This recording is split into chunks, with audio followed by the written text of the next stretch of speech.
Welcome to the session. I am Dr. S. Anusha Katyayani, Assistant Professor in Department of Chemistry, Institute of Aeronautical Engineering. Today, I am going to discuss on one of the polymers like elastomers and the process involved in the manufacturing of these elastomers and the examples of elastomers like natural rubber. So here the outcomes of this presentation is we are going to know the elastomer principles and properties and its applications. So the elastomers, what are the elastomers? So we are going to focus on the types of elastomers and examples of elastomers and properties of the elastomer, which is a commonly known natural rubber, and what is creep rubber and what is the process involved in the vulcanization of rubber and the applications of rubber we are going to see in detail today. So any rubber material composed of a long chain-like molecules are polymer units that are capable of recovering its original strength or original shape after being stretched. Nothing but the elasticity property. So they retain their original shape after the elongation or after being stretched. They are called the elastomers. So the elastomer name is elastic polymer. So elastic polymer is nothing but the elastomers.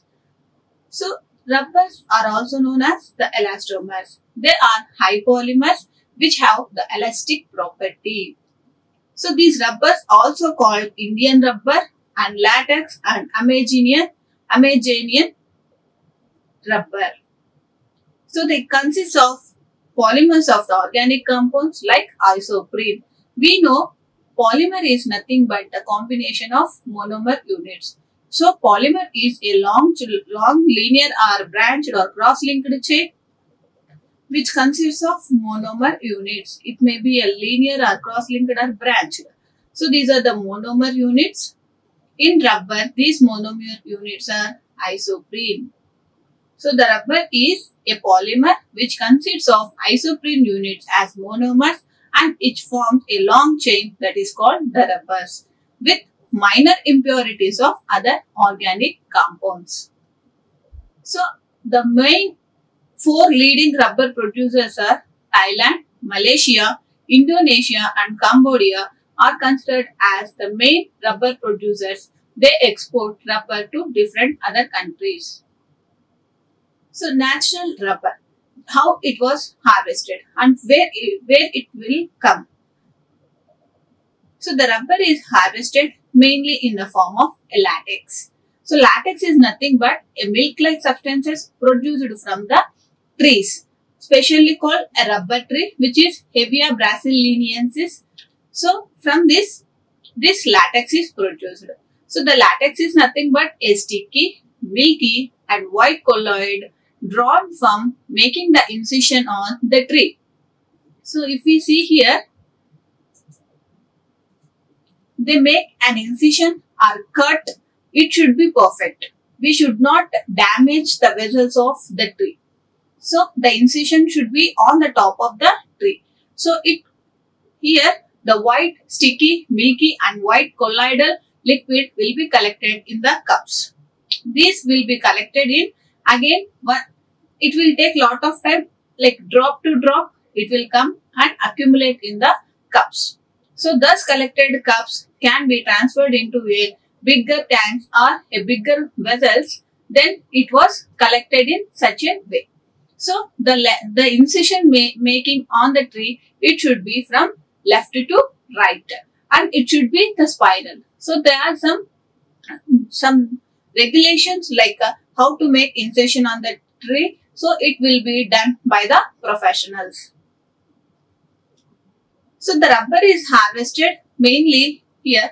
The latex is then refined into the rubber that is ready for commercial processing. So thus collected latex will be also collected in the form of solid form.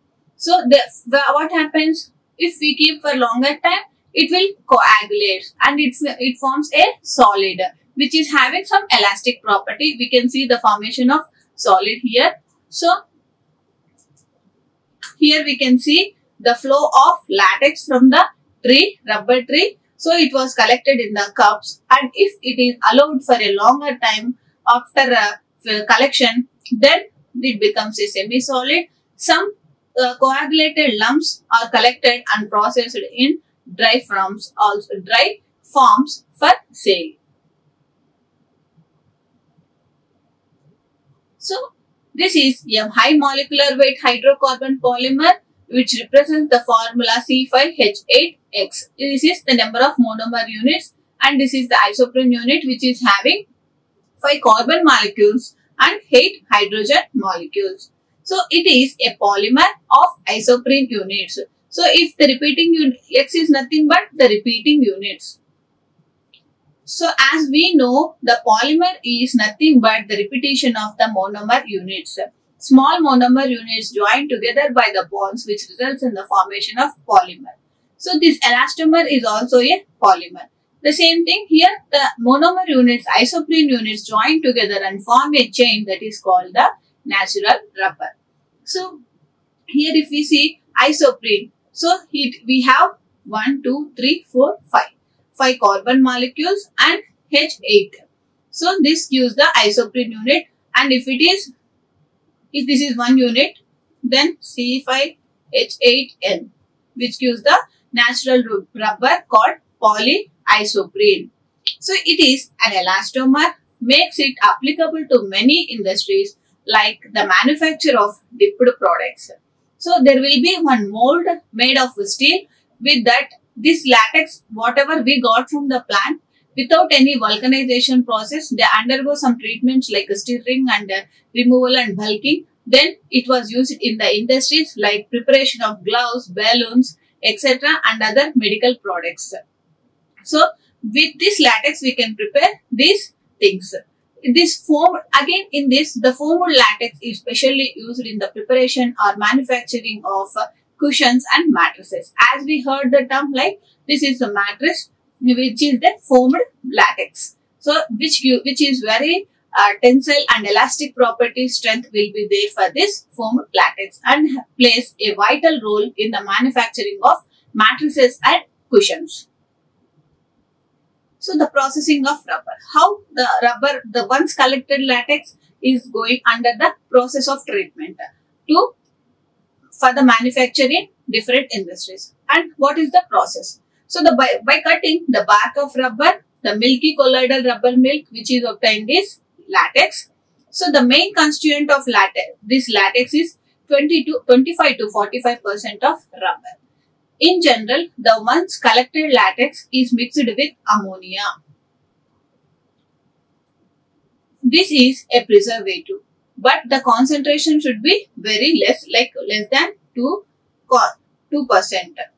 So the less than 2% ammonia was used as a preservative and the latex, because the latex is a combination of protein, rubber and some organic compounds and some minerals. So this ammonia neutralizes the calcium and magnesium salts present in the latex, and this ammonia acts as a preservative and it prevents the formation of any other chemical unwanted compounds. So the transportation of this latex also plays a vital role. Hence, most of the industries prefer the 60% of the rubber should be there in the latex. So here what we are getting is 25 to 45% depending upon the tree or depending upon the source which we are getting. So they will concentrate the latex obtained from the trees and make it to 60%. Then only it was moved to the commercial scale. So, and even the collection of this latex plays a vital role, depends on the temperature. Because due to the less evaporation rate during the morning times, these trees give high concentrated rubber due to the less evaporation rate. So the quality of the latex which we are obtaining from the tree the quality of the latex which we are obtaining from the tree plays a vital role, depends on the temperature, also on the making the incision on the tree. So depends upon the collection criteria also, the latex quality depends. This is first coagulated by 5% acetic acid and made into sheets. So thus obtained latex will undergo for preservation. We will add ammonia or zinc oxide. Otherwise, then it was added 5% acetic acid. So the once acetic acid was added, then it was converted into sheets or made into sheets by using the roll mills. So the rubber sheets are cured under mild heat and then subjected to further process. So actually these are, as we know, the latex is a combination of rubber, water, protein and other resinous material. So these are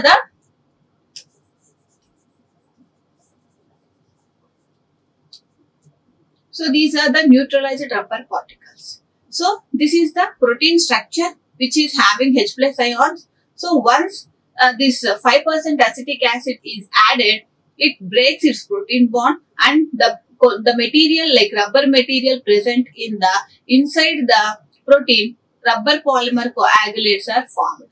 So once these coagulates formed, it undergoes the filtration process and these formed colloids or rubber polymer coagulates are converted into sheets.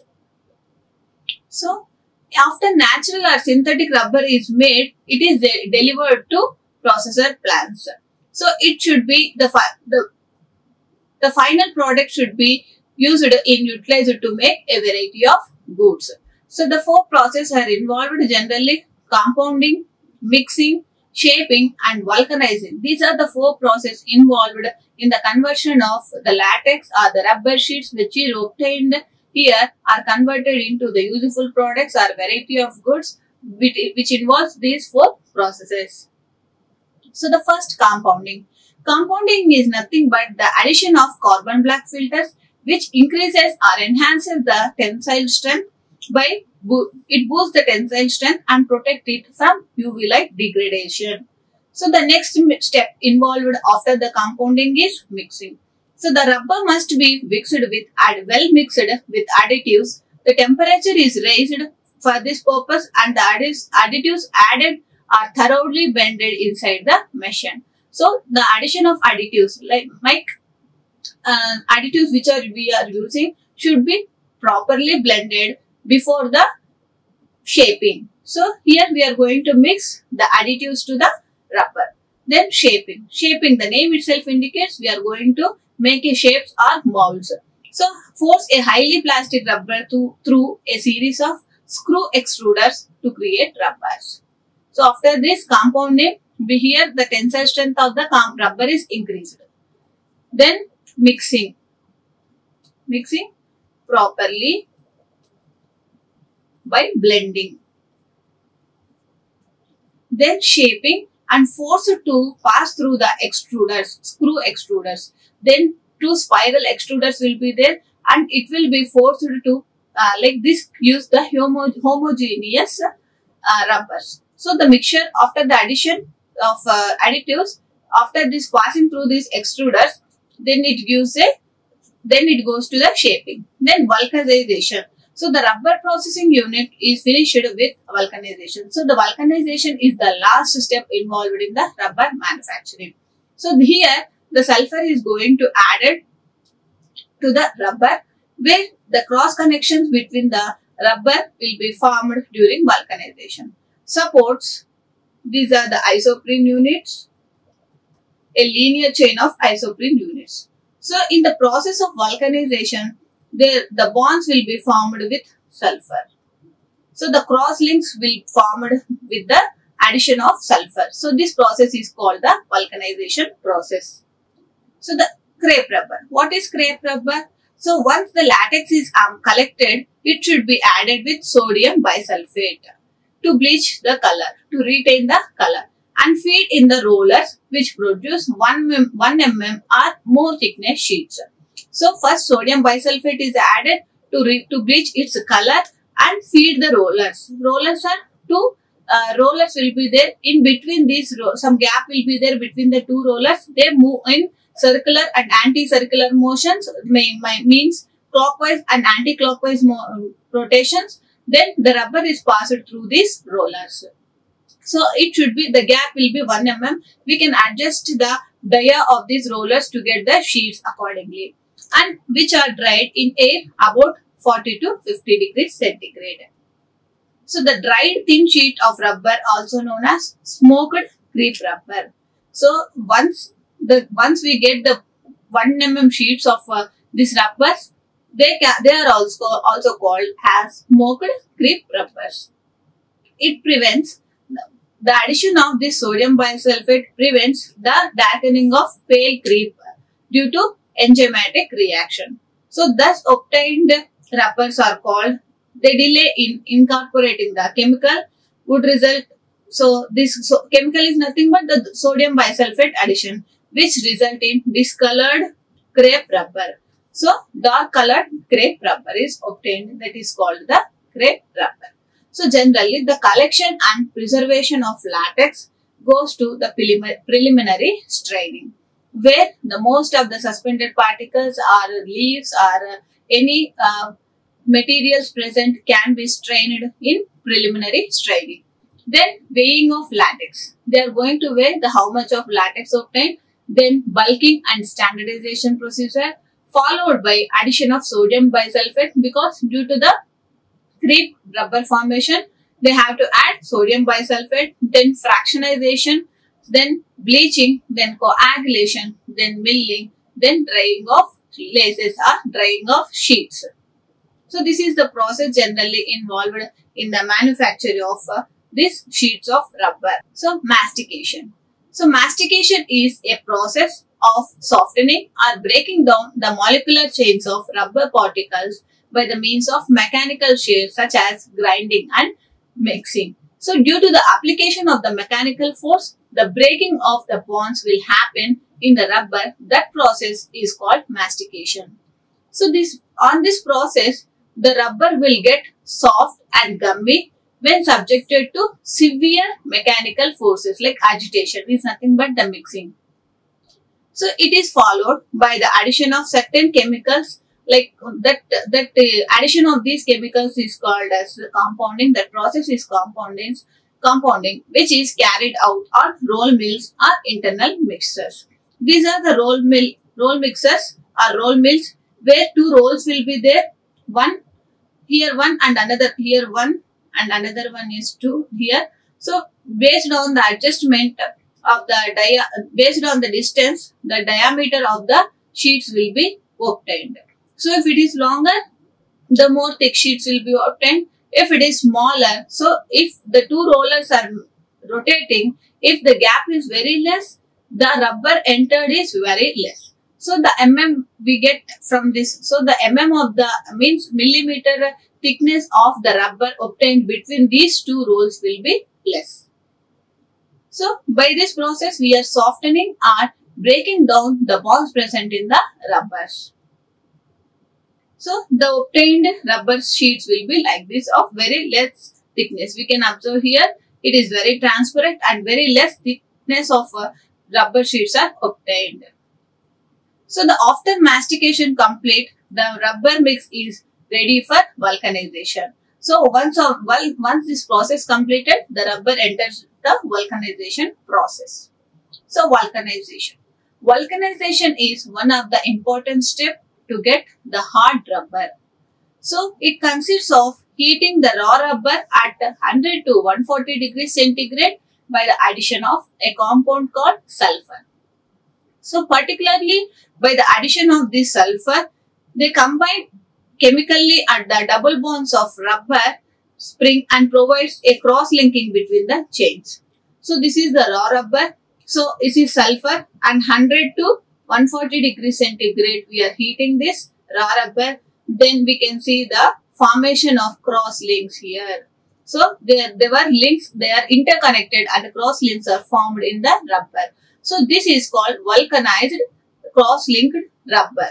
So this is raw rubber. Again sulfur and heating at 110 to 140 degrees centigrade result in the cross-linking of the rubber of two linear rubber molecules or two linear polymer elastomers. So this is a process of changing synthetic and natural rubbers into cross-linked polymers. So this is a linear rubber polymer like isoprene units. So polyisoprene.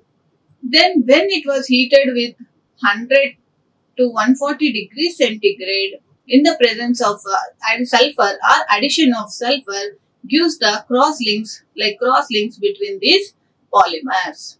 So this process is called vulcanization. So the cross-linking during vulcanization brings about stiffening. It becomes very hard. The rubber we obtained will be very hard rubber. By anchoring and consequently preventing the intermolecular movement of rubber springs. So, which consequently preventing the intermolecular movement of these springs. So, it becomes very hard and stiffening will be there in these rubbers. So, one of the best example that we get after the vulcanization is tires. As we know, they become very hard. So, these rubbers are vulcanized rubbers. So, the amount of sulfur added determines the extent of stiffness of vulcanized rubber. So, the stiffness and the hardening of rubber will depend upon the addition of sulfur. If the amount of sulfur varies, then the extent of stiffness varies. So, this is the natural rubber, latex, which we obtained from tree. This is a synthetic rubber, which we obtained from the isoprene units, not from the plant. This is man-made, and this is vulcanized rubber. So, latex undergoes a process of vulcanization with addition of sulfur, forms a crosslinks and loses its this property and becomes stiff. So, then it is called the vulcanized rubber. So, here we can see clearly. So, this is the isoprene units. So, this is the isoprene unit. This is one isoprene unit, and so they combine together and forms a linear polymer like polyisoprene. This is one polyisoprene.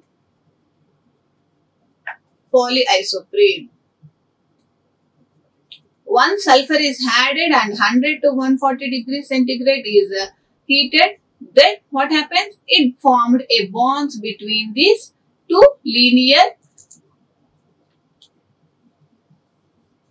So, two bonds are formed. Here one is linear and one is linear polyisoprene. So, once the addition of sulfur resulted in the formation of crosslinks, sulfur bonds are formed between the two linear isoprene rubber units. So, gives the cross-linked structure of the isoprene units. So, why we are doing vulcanization? Why we are adding sulfur? Because it becomes stiff. So, we cannot use for some other manufacturing things. So, why we are using vulcanization? Because by the addition of sulfur and by the process of vulcanization, the tensile strength of the rubber will increase, and it gives the better resistance to moisture, oxidation and abrasion. So, the mechanical strength.